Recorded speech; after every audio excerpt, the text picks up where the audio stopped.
अब आइए बच्चों पढ़ते हैं तीसरा त्रिसहसंयोजी बंध। त्रिसहसंयोजी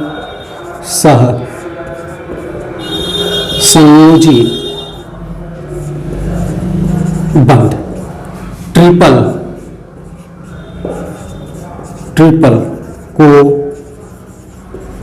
कोवैलेंट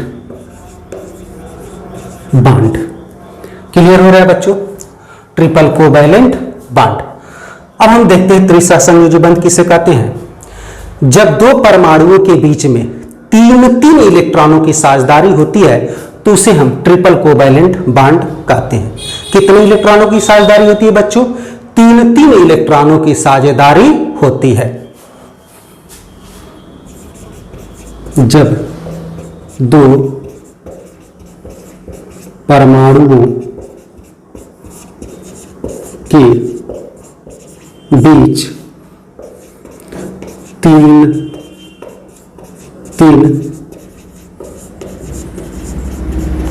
इलेक्ट्रॉनों की साझेदारी होती है तो उसे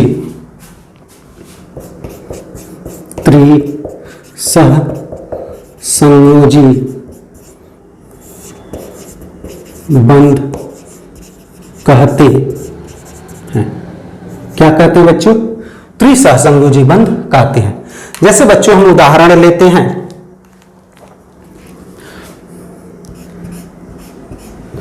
N2C2H2 दो का उदाहरण लेते हैं। अब देखते हैं, सबसे पहले हम N2 में देखते हैं।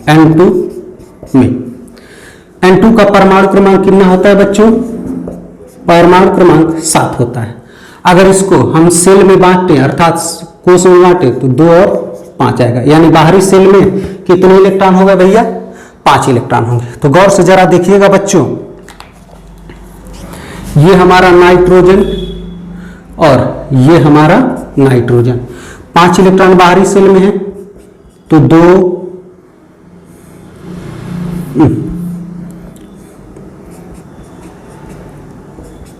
देखिएगा 3 और 2 5 हो गया बच्चों।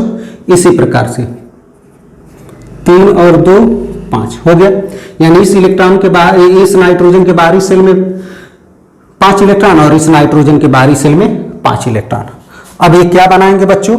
बॉन्ड बनाएंगे, अर्थात साझेदारी कर ले। 5 इलेक्ट्रॉन है इसके बाहरी सेल में, 3 इलेक्ट्रॉन इससे से ले लिया, 8 इलेक्ट्रॉन इसका पूरा हो गया।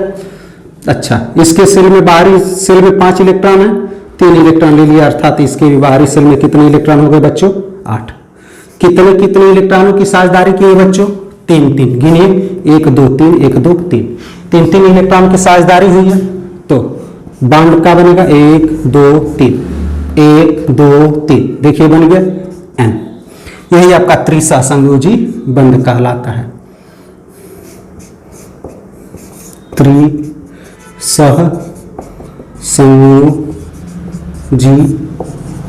बंध।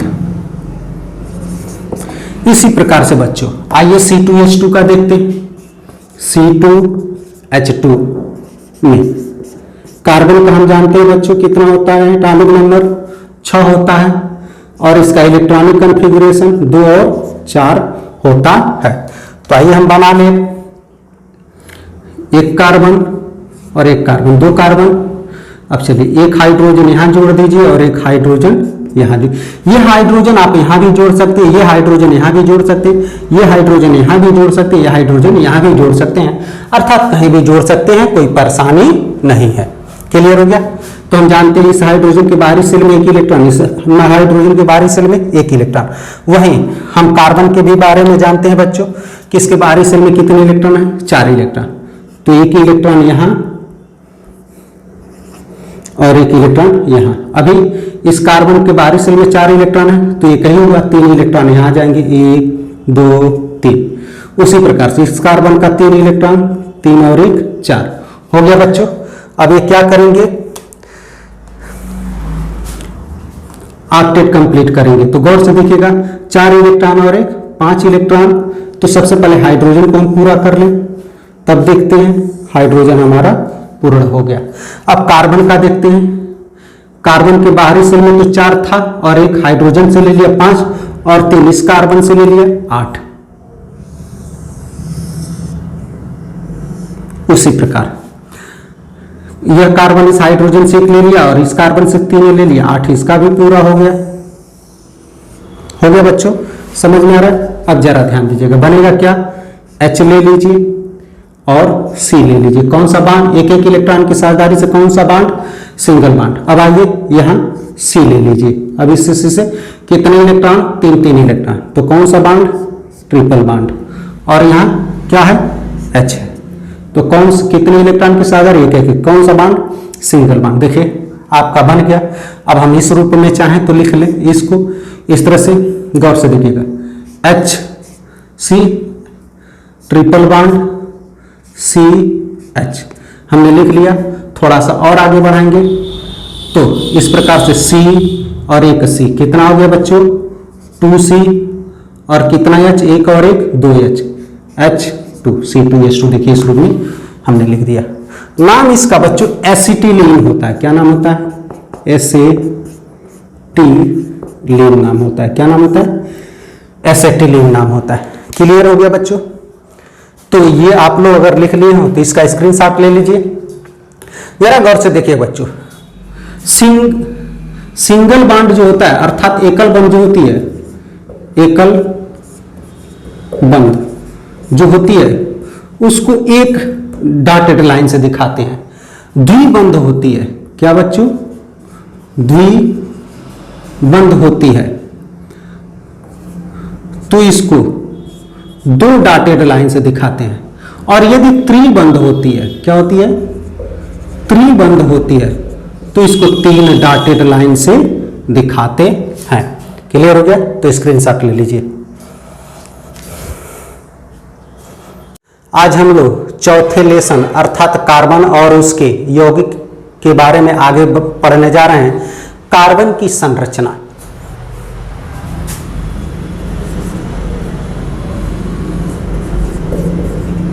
कार्बन की संरचना।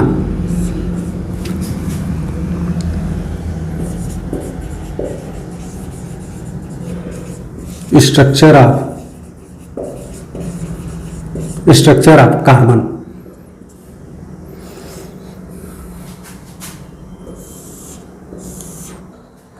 बंध की संख्या के आधार पर कार्बन 3 प्रकार की संरचना प्रदर्शित करता है। क्या बच्चों? बंध की संख्या के आधार पर कार्बन 3 प्रकार की संरचना प्रदर्शित करता है। बंध की संख्या के आधार पर कार्बन 3 प्रकार की संरचना प्रदर्शित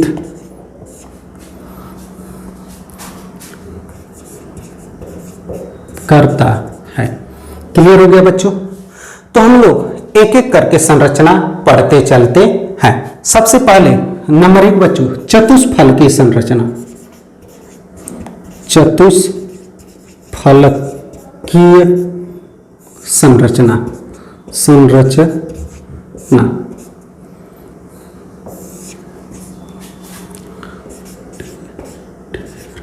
टेट्राहेड्रल स्ट्रक्चर।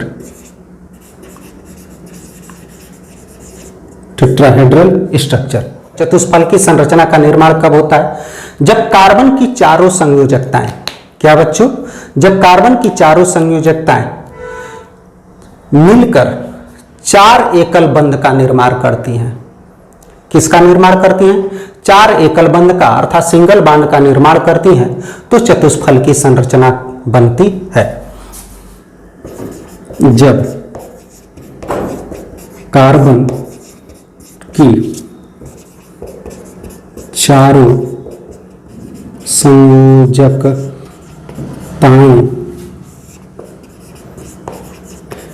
मिलकर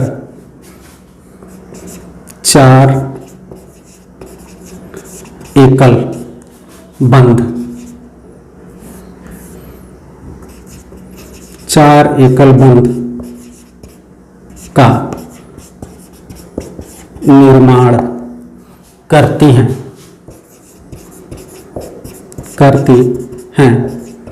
तो चतुष्फलकीय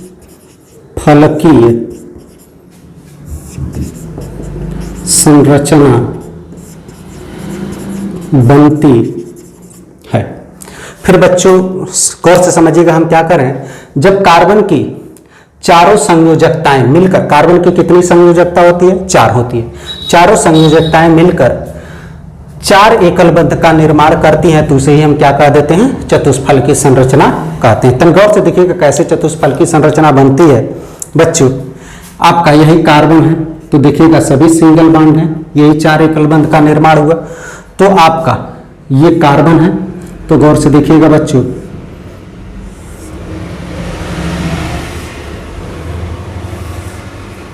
ये आपका देखिए चतुष्फल की संरचना का निर्माण हो गया।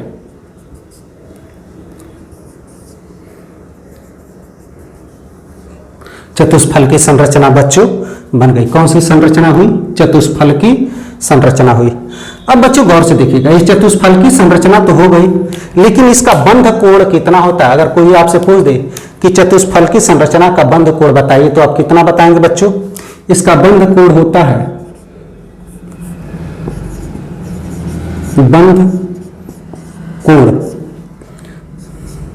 109 डिग्री 28 मिनट का होता है। कितने का होता है बच्चों, 109 डिग्री 28 मिनट का होता है। क्लियर हो रहा है बच्चों। अब आपसे कोई पूछ दे कि अच्छा ये तो पता चल गए, तो चतुष्फल की संरचना का संकरण बताइए, हाइब्रिडाइजेशन बताइए, किसका संकरण कैसा होता है।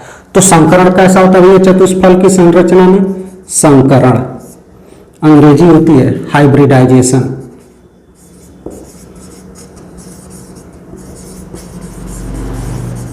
अंग्रेजी कैसी होती है बच्चों, हाइब्रिडाइजेशन। संकरण इसमें बच्चों sp3 होता है। कैसा होता है, sp3 होता है। तो क्लियर हो गया बच्चों कि जब कार्बन की चारों संयोजकताएं, यही आपकी चारों संयोजकताएं मिलकर 4 एकल बंध का निर्माण करती हैं तो उस समय चतुष्फल की संरचना का निर्माण होता है। तो क्लियर हो गया बच्चों। बंध कोण की अंग्रेजी क्या होती है बच्चों, बॉन्ड एंगल, बॉन्ड एंगल। बंध कोण 109 डिग्री 28 मिनट, संकरण अर्थात हाइब्रिडाइजेशन कितना होता है, sp3। क्लियर हो रहा है बच्चों। अगर क्लियर हो रहा है तो इसको उतार लीजिए। अब आइए बच्चों हम लोग पढ़ते हैं त्रिकोणीय संरचना, दूसरा नंबर।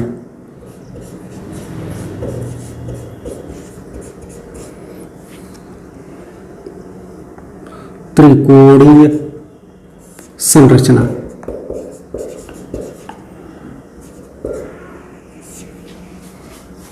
ट्राइगोनल,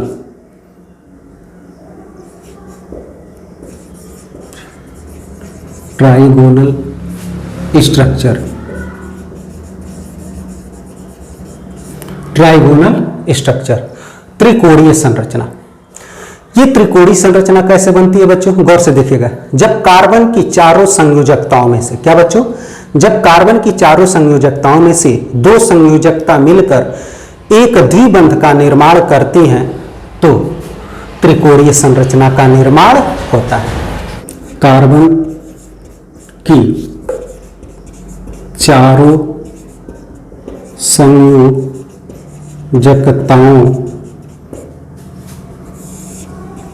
में से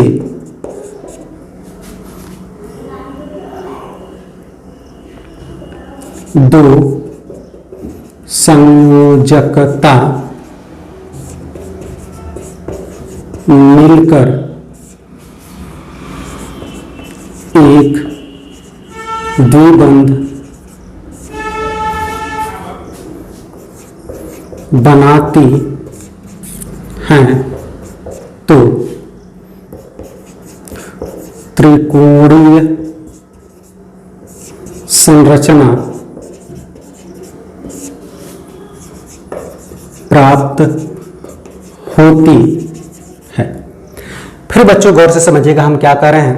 जब कार्बन की चारों संयोजकताओं में से दो संयोजकताएं मिलकर एक द्विबंध का निर्माण करती हैं तब जाकर के हमको त्रिकोणीय संरचना प्राप्त होती है। जैसे गौर से देखिएगा बच्चों, ये हमारा कार्बन है और यही हमारी त्रिकोणीय संरचना है। देखिए बच्चों, मिल गया त्रिकोणीय संरचना। क्लियर हो रहा है। अब बच्चों आपसे फिर यहां भी पूछा जा सकता है त्रिकोणीय संरचना में बंध कोण बताइए, तो आप लोग बता सकते हैं बंध कोण, बॉन्ड एंगल। क्या बच्चों? बॉन्ड एंगल कितने डिग्री का होता है? 120 डिग्री का होता है। अब इसमें संकरण पूछ दे तो संकरण, हाइब्रिडाइजेशन,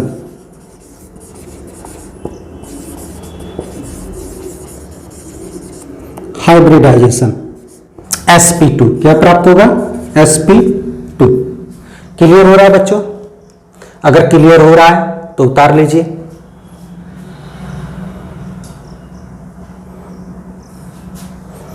अब आइए बच्चों, इसी प्रकार से हम लोग तीसरा देखते हैं, रेखीय संरचना, LINEAR, linear structure, linear structure. आइए रेखीय संरचना में देखते हैं। गौर से समझिएगा बच्चों, इस प्रकार की संरचना में कार्बन की चारों संयोजकताओं में से तीन संयोजकता मिलकर, कितनी संयोजकता मिलकर बच्चों? तीन संयोजकता मिलकर एक त्रिबंध का निर्माण करती हैं तो इस प्रकार की संरचना प्राप्त होती है। क्लियर हो रहा है कि नहीं बच्चों? कार्बन की चारों संयोजकताओं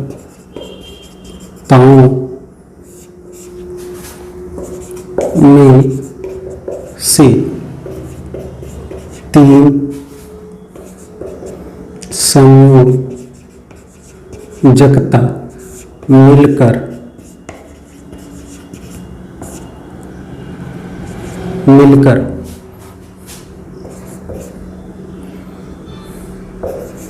एक त्रिबंध बनाती हैं तो रेखीय संरचना प्राप्त होती है। या एक प्रकार से और बताया जा सकता है बच्चों कि कार्बन की चारों संयोजकताएं मिलकर दो द्विबंध का निर्माण करती हैं तो रेखीय संरचना प्राप्त होती हैं। या कार्बन की चारों संयोजकताएं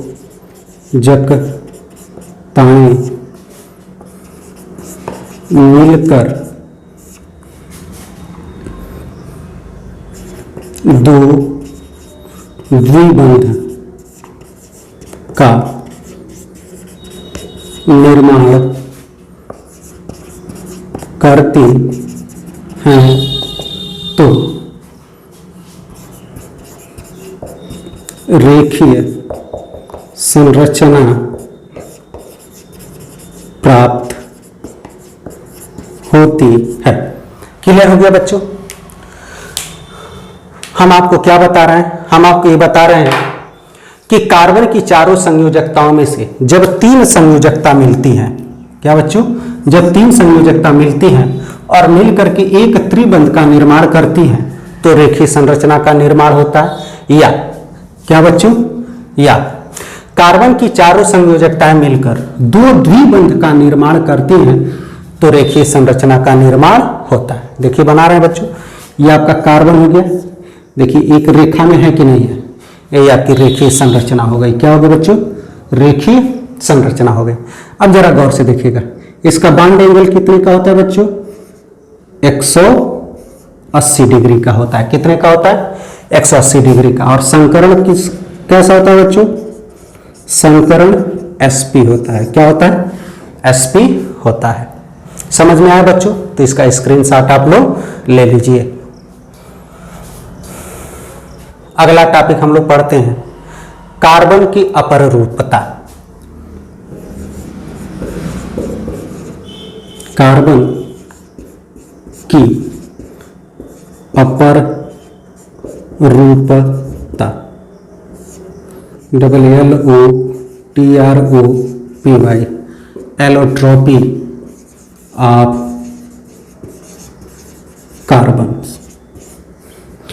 गौर से समझिएगा बच्चों, सारे अधातुओं में कार्बन एक ऐसा अधातु है जिसके एक से अधिक रूप पाया जाता है, अर्थात एक से अधिक रूप में पाया जाता है। क्लियर हो गया? तो इसी कारण से इसको हम अपररूपता कहते हैं, अर्थात वे तत्व जो एक से अधिक रूपों में पाए जाते हैं उसे हम अपररूपता कहते हैं। क्या बच्चों? वे तत्व जो एक से अधिक रूपों में पाए जाते हैं उसे अपररूपता कहते हैं। और इस प्रकार कार्बन के 3 अपर रूप प्राप्त हैं। कितने अपर रूप प्राप्त हैं बच्चों? 3 अपर रूप प्राप्त हैं। हम लिखते हैं, देखिएगा।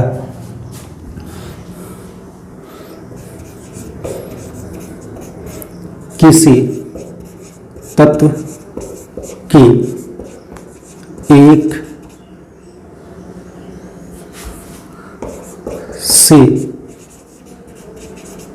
अधिक रूप को अपर रूपता कहते हैं। जैसे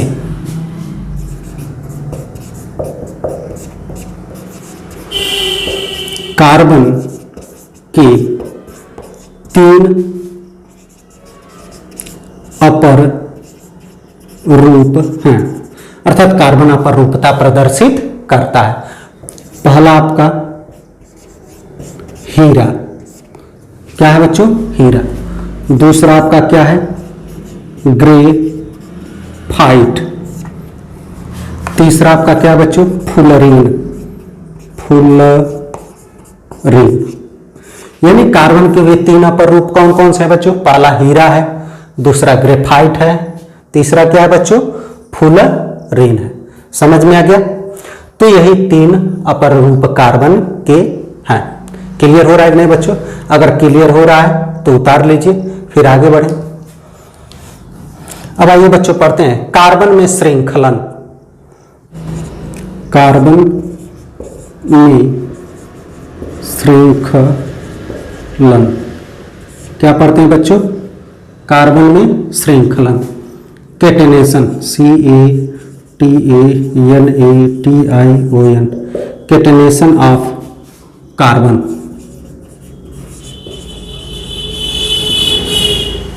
गौर से समझिएगा बच्चों, यह श्रृंखलन क्या होता है? जैसे कार्बन में एक विशेष गुण पाई जाती है, ये सहसंयोजी बंध द्वारा जुड़कर लंबी से लंबी श्रृंखला बना लेते हैं, इसी को केटेनेशन कहते हैं। क्या कहते हैं बच्चों? इसी को केटेनेशन अर्थात श्रृंखलन कहते हैं। क्लियर हो रहा है बच्चों? कार्बन परमाणुओं का सह संयोजी बंध द्वारा जुड़ कर लंबी से लंबी श्रृंखला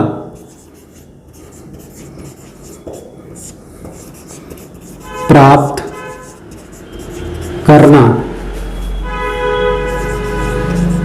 श्रृंखलन कहलाता है। गौर से देखिएगा बच्चों, हम क्या लिखे हैं, कार्बन परमाणुओं का सहसंयोजी बंध द्वारा जुड़कर लंबी से लंबी श्रृंखला प्राप्त करना श्रृंखलन कहलाता है।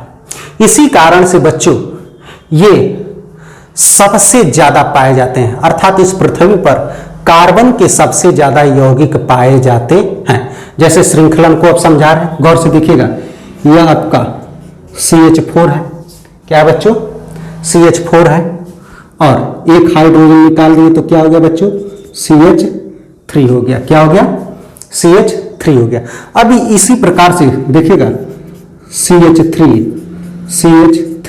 जुड़ गया बच्चों। देखिए दो कार्बन की श्रृंखला बन गई कि नहीं हो गई, श्रृंखलन हो गया कि नहीं हो गया बच्चों।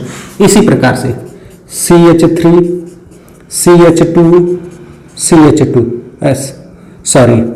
CH3 देखिएगा बच्चों, तीन कार्बन की श्रृंखला हो गई कि नहीं होगी, श्रृंखलन हो रहा है। देखिए सब सहसंयोजी बंध द्वारा जुड़ रहे हैं, तो लंबी चेन, इसमें एक चेन, इसमें दो चेन बन रहा है। इसी प्रकार से CH3 CH3 देखिए बच्चों बन रहा है नहीं बन रहा है, लंबी चेन बन रही है बच्चों। क्लियर हो रहा है आपको? अब गौर से देखिएगा, इसी प्रकार से CH3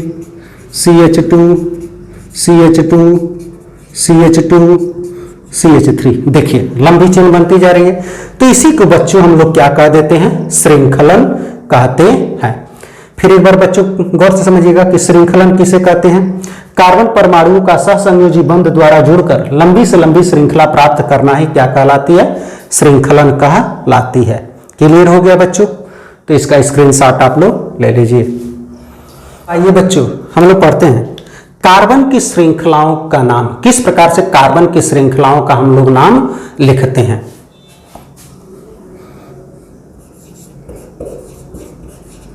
कार्बन की श्रृंखला का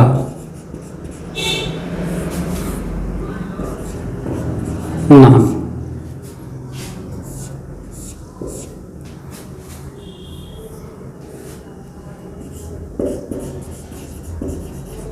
नेम ऑफ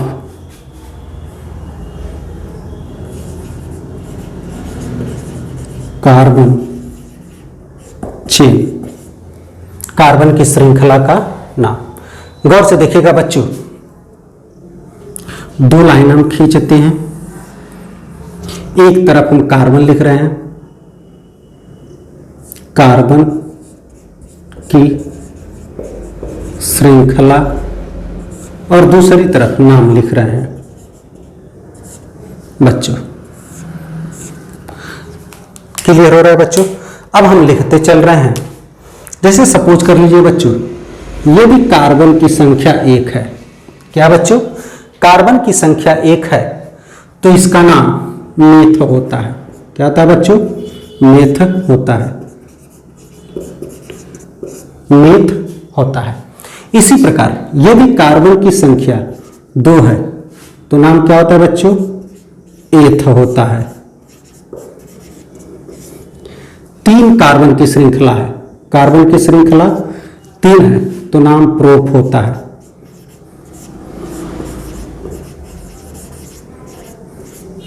कार्बन की श्रृंखला 4 है तो नाम ब्यूट होता है।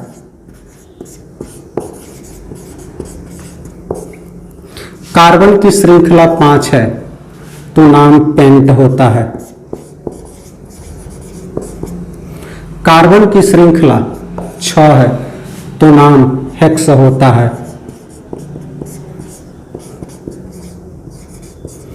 कार्बन की श्रृंखला 7 है तो नाम हेप्ट होता है।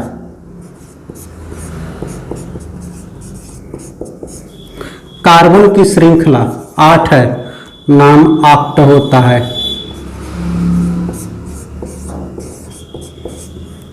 कार्बन की श्रृंखला 9 है, नाम नून होता है।